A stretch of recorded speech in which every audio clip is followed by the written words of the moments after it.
So here are the solutions to exam practice question on Newton's third law.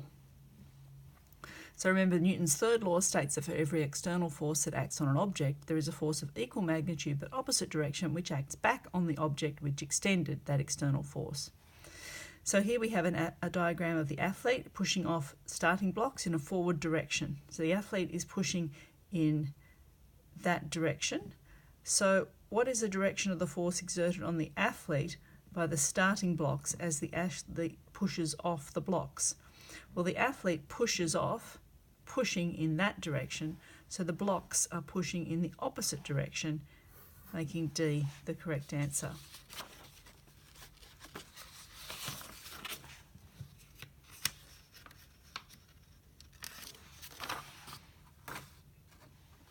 Okay, so while ice skating, Chris, who's 75 kilos, and Jade, 65 kilos, come together and then push off each other's palms so they move backwards, away from each other. Which of the following best describes the forces involved? Well, Chris exerts a larger force on Jade because he has a larger mass. No, that's not right. Jade exerts a larger force on Chris because she has a larger mass. Well, Jade does not have a larger mass, so that's just, she doesn't even have a larger mass. Neither exerts any force because the forces cancel out. Well, that is not true.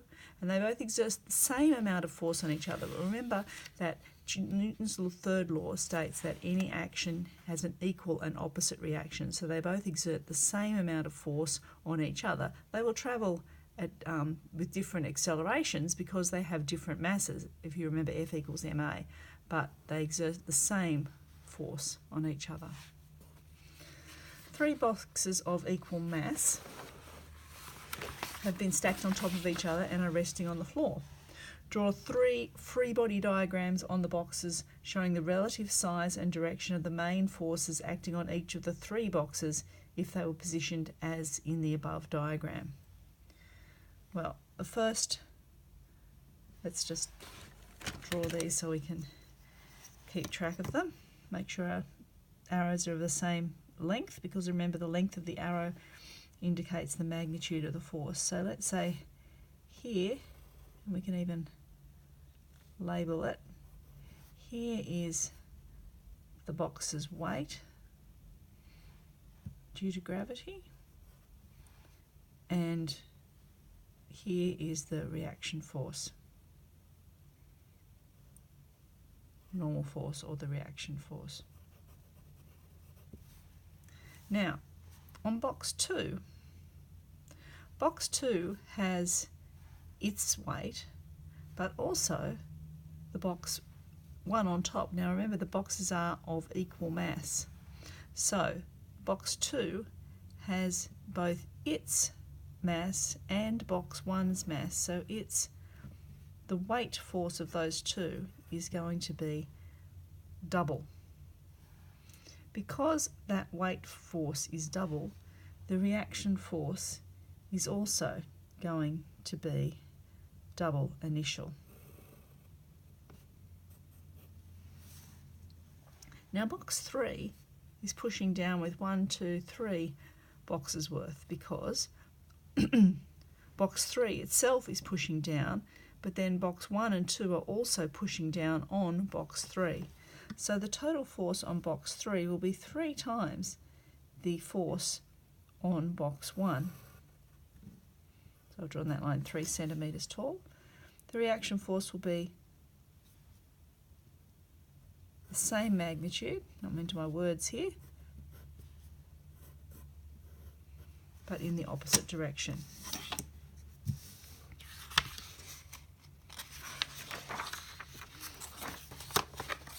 So here we have a 10 kilo box at rest on a solid concrete floor. Draw a free body diagram showing the main forces on the box. Well, the main forces acting on the box, it's a free body diagram, so I need to draw the box standing free. The main force is going to be the force due to gravity, also called the weight, and then that's pushing down on the surface, and then pushing up on the box is an equivalent force, the normal force.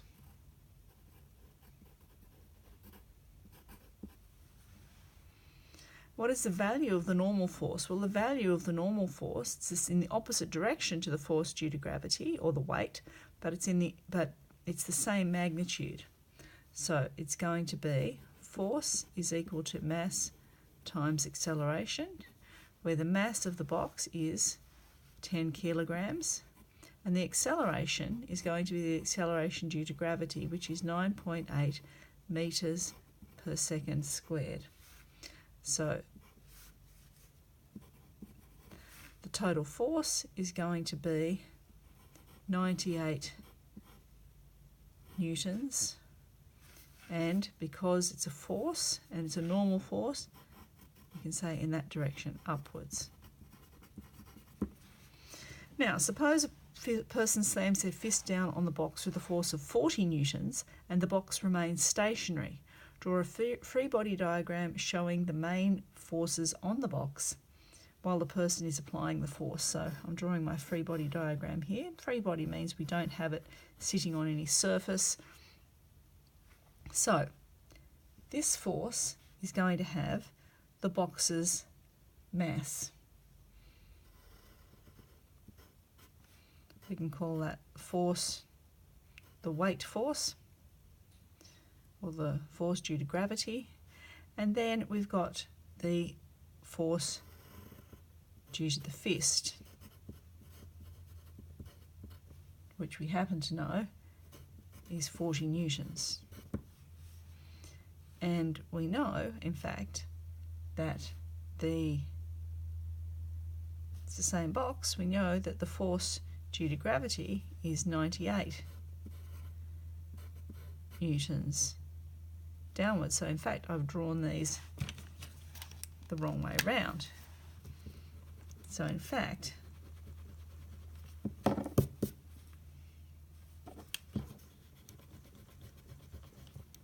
the smaller arrow is the fist at 40 newtons, and the larger arrow is the force due to gravity, which from our calculations up here we know is 98 newtons.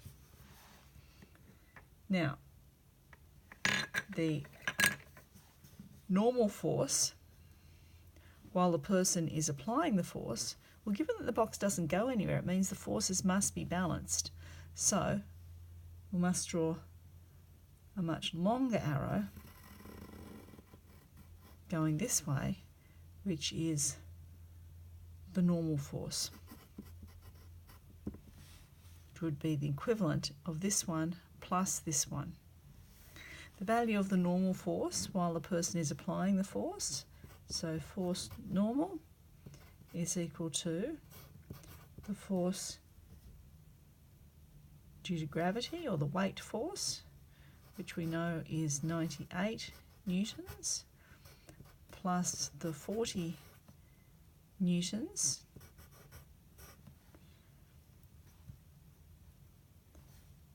so that it balances these and it's upwards. So 98 plus 40 is 138 newtons.